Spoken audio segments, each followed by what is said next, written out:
कुठल्याही बाजू समजून घेत नाहीत आणि नेसरी पोलीस स्टेशन कुणाच्या एकाच काम करतात। मी त्यांना हे पण सांगितलं की शेतकरी आमच्या कुटुंबातील शेतकरी पोरं जेव्हा आपल्या शेती गावात शेती नसले बाहेरगावी शेती असते वेळी रस्त्यावर जाते वेळी मग हेल्मेट नाही पेपर नाही वाढवतात। बरोबर आहे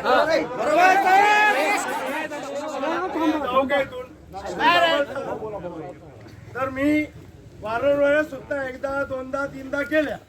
मी बदलीसाठी अधिकार पण दिले होते। होमच्या सुखविंदर सिंग सर बोलले SP साहेब चांगले पाठवतो आणि त्यांना सांगा मी SP साहेब म्हटलं कोणी अधिकारी पाठवा माझं पोलीस स्टेशनला मी शून्य काम करतो। मी कुणा अटक करा ह्याच्यावरती कारवाई करा हे मी कामं कधी करत नाही।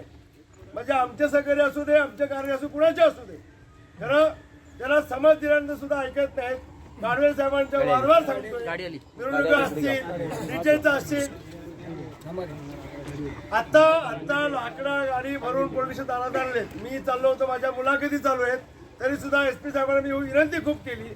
आता तिने गाडी होती पण चालली तुम्ही त्याला तातडीनं अर्जंट 8 दिवसाचं बाळ आहे तिची आई वारली आणि एक जे पेशंट आहे तिचे दोन्ही पाय कामाचे नाही आहेत ती काजू फॅक्टरीमध्ये 200-300 रुपये करून मजुरी करते। अशा परिस्थितीत तुमच्या अधिकाऱ्यावरती अतिशय वाईट आरोप आहेत। एक तर त्याला अटक व्हावी किंवा सस्पेंड जागेवरती व्हावं।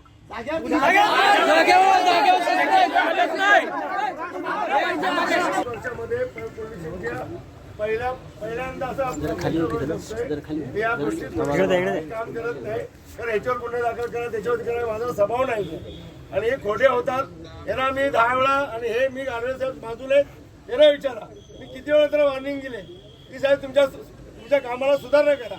हीच परिस्थिती गणेश पोलीस स्टेशनची पण आहे सर हीच परिस्थिती। माझं म्हणणं आहे कुणालाही सहकार्य करू नका कोणी आमदार असू दे किंवा कोणी असू दे। माझं म्हणणं की कायदा हातात कोणाला घेऊन देऊ नका कायद्याचं पालन करा कायद्याचं रक्षण करा कायद्याने चाला। मी पण कधी चुकी सांगत आहे साहेब कोणाला तर आजची परिस्थिती काय